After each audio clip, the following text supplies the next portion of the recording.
መዝሙረ ዳዊት ምዕራፍ 6 ቀጥሏል። መዝሙረ ዳዊት ዳዊት በምዕራፍ 6 ላይ ምን አይነት ነገሮች በህይወቱ እንደተከሰቱና የምዕራፉ ሀሳብ ከዳዊት ህይወት ጋር ምን አይነት እንደሆነ እናያለን ማለት ነው። በዚህ ውስጥ ደግሞ ለኛም የሚጠቅመን ዛሬ ላይ ላለን ሰዎች የሚጠቅመን ሀሳብ ያለበት ነው ማለት ነው። ምዕራፍ 6 እንደሚከተለው ይቀጥላል። መዝሙረ ዳዊት ምዕራፍ 6 ቁጥር 1 ላይ እግዚአብሔር ሆይ በቁጣህ አትገስጸኝ እያለ ይጀምራል። እግዚአብሔር ሆይ በቁጣህ አትገስጸኝ፣ በመዓትህም አትቅጣኝ። እግዚአብሔር ሆይ አቅመ ቢስ ነኝና ማረኝ። እግዚአብሔር ሆይ አጥንቶቼ ተናግተዋልና ፈውሰኝ። ነፍሴ እጅግ ታውካለች። እስከ መቼ አንተ እግዚአብሔር ሆይ ይህ እስከ መቼ ድረስ ይሆናል? እግዚአብሔር ሆይ ተመለስና ሕይወቴን ታደጋት። ስለ ጽኑ ፍቅርህ አድነኝ። በሞት የሚያስታውስህ የለምና በሲኦል ማን ያመሰግናል? በሲኦልስ ማን ያመሰግናል? ከመቃተቴ የተነሳ ዝያለሁ። ሌሊቱን ሁሉ በለቅሶ አልጋዬን አርሳለሁ፣ መኝታዬንም በእንባ አሾቃለሁ እያለ ዳዊት ይናገራልና ከዚህ ምዕራፍ ላይ ምን እንደሆነ ምን እንደተከናወነ ደግሞ ሁልጊዜ እንደማደርገው በጽሁፍ የማቀርብላችሁ ይሆናል ማለት ነው። ቁጥር 7 ላይ ዓይኖቼ በሐዘን ብዛት ደክመዋል፣ ከጠላቶቼ ሁሉ የተነሳ ማየት ተስኗቸዋል። እናንተ ክፉ አድራጊዎች ሁሉ ከእኔ ራቁ፣ እግዚአብሔር የለቅሶዬን ድምፅ ሰምቷልና። እግዚአብሔር ልመናዬን አድምጧል፣ እግዚአብሔር ጸሎቴን ይቀበላል። ጠላቶቼ ሁሉ ያፍራሉ፣ እጅግም ይደነግጣሉ። በመጡበትም ይመለሳሉ፣ ድንገትም ይዋረዳሉ ይላል። ክብር ለእግዚአብሔር ይሁን። ዛሬም ቢሆን እግዚአብሔር ለኪዳን ልጆቹ መጽናናትን የሚሰጥ ጸሎትን በርህራሄው የሚሰማ ጠላቶቹን ደግሞ የሚበትንለት ጠላቶቹን ደግሞ የሚያዋርድለትና በላዩ ላይ እንዳይሰለጥኑበት የሚያደርግ ለልጆቹ ዋስትናና ለልጆቹ ከለላ የሆነ አምላክ ነው። ዛሬም እግዚአብሔር ከማንነቱ አልተለወጠም፣ አልተቀየረም። መዝሙረ ዳዊት ምዕራፍ 6 ቀጥሏል።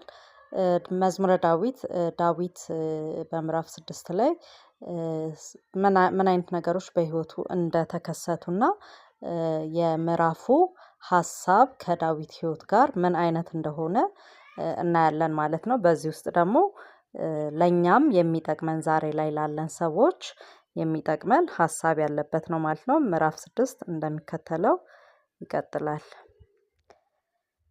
መዝሙረ ዳዊት ምዕራፍ 6 ቁጥር 1 ላይ እግዚአብሔር ሆይ በቁጣህ አትገስጸኝ እያለ ይጀምራል። እግዚአብሔር ሆይ በቁጣህ አትገስጸኝ፣ በመዓትህም አትቅጣኝ። እግዚአብሔር ሆይ አቅመ ቢስ ነኝና ማረኝ። እግዚአብሔር ሆይ አጥንቶቼ ተናግተዋልና ፈውሰኝ።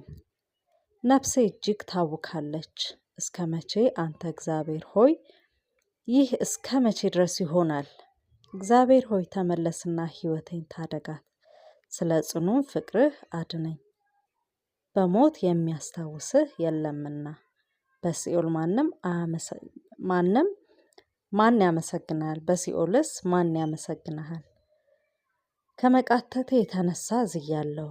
ሌሊቱን ሁሉ በለቅሶ አልጋዬን አርሳለሁ፣ መኝታዬንም በእንባ አሾቃለሁ እያለ ዳዊት ይናገራልና ከዚህ ምዕራፍ ላይ ምን እንደሆነ ምን እንደተከናወነ ደግሞ ሁልጊዜ እንደማደርገው በጽሁፍ የማቀርብላችሁ ይሆናል ማለት ነው።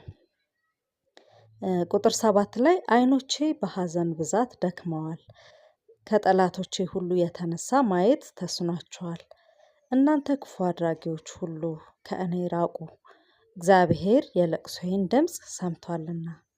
እግዚአብሔር ልመናዬን አድምጧል፣ እግዚአብሔር ጸሎቴን ይቀበላል። ጠላቶቼ ሁሉ ያፍራሉ፣ እጅግም ይደነግጣሉ። በመጡበትም ይመለሳሉ፣ ድንገትም ይዋረዳሉ ይላል። ክብር ለእግዚአብሔር ይሁን። ዛሬም ቢሆን እግዚአብሔር ለኪዳን ልጆቹ መጽናናትን የሚሰጥ ጸሎትን በርህራሄው የሚሰማ ጠላቶቹን ደግሞ የሚበትንለት ጠላቶቹን ደግሞ የሚያዋርድለትና በላዩ ላይ እንዳይሰለጥኑበት የሚያደርግ ለልጆቹ ዋስትናና ለልጆቹ ከለላ የሆነ አምላክ ነው። ዛሬም እግዚአብሔር ከማንነቱ አልተለወጠም፣ አልተቀየረም። መዝሙረ ዳዊት ምዕራፍ 6 ቀጥሏል።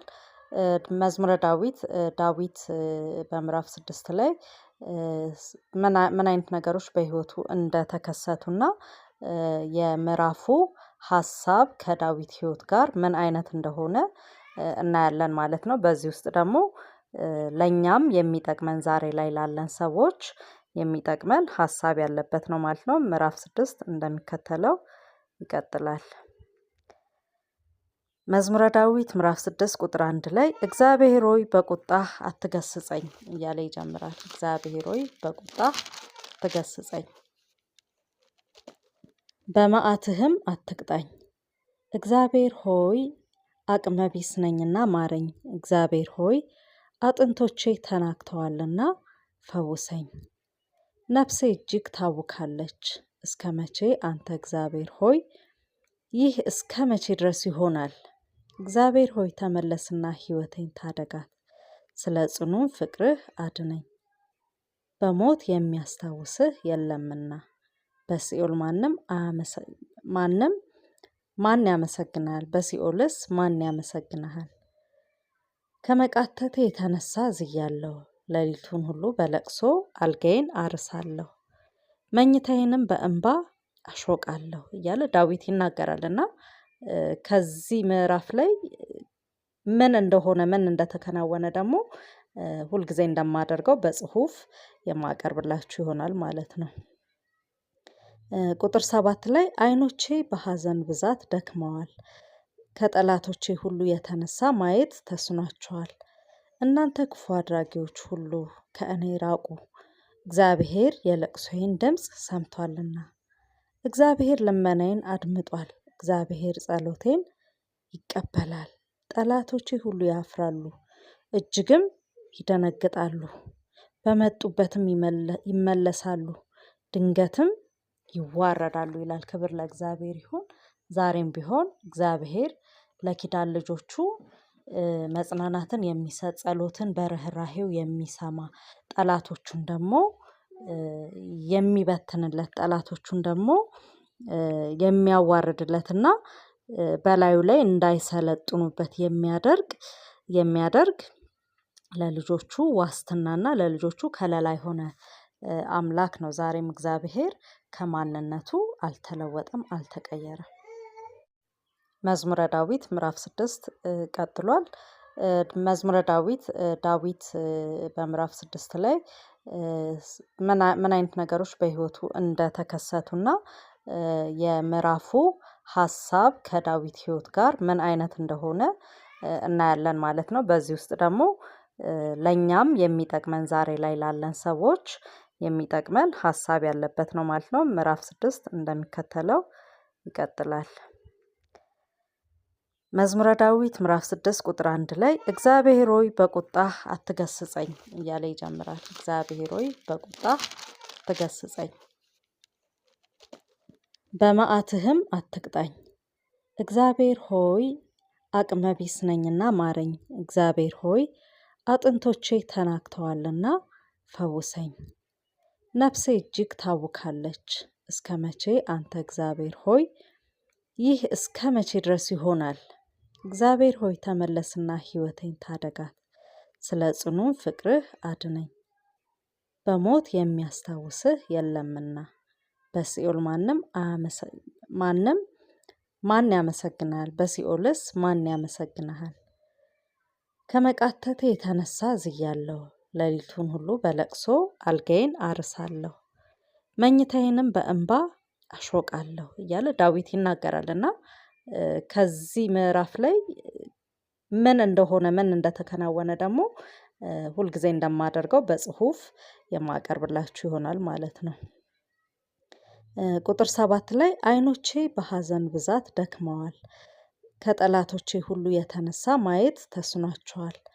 እናንተ ክፉ አድራጊዎች ሁሉ ከእኔ ራቁ፣ እግዚአብሔር የለቅሶዬን ድምፅ ሰምቷልና። እግዚአብሔር ልመናዬን አድምጧል፣ እግዚአብሔር ጸሎቴን ይቀበላል። ጠላቶቼ ሁሉ ያፍራሉ፣ እጅግም ይደነግጣሉ። በመጡበትም ይመለሳሉ፣ ድንገትም ይዋረዳሉ ይላል። ክብር ለእግዚአብሔር ይሁን።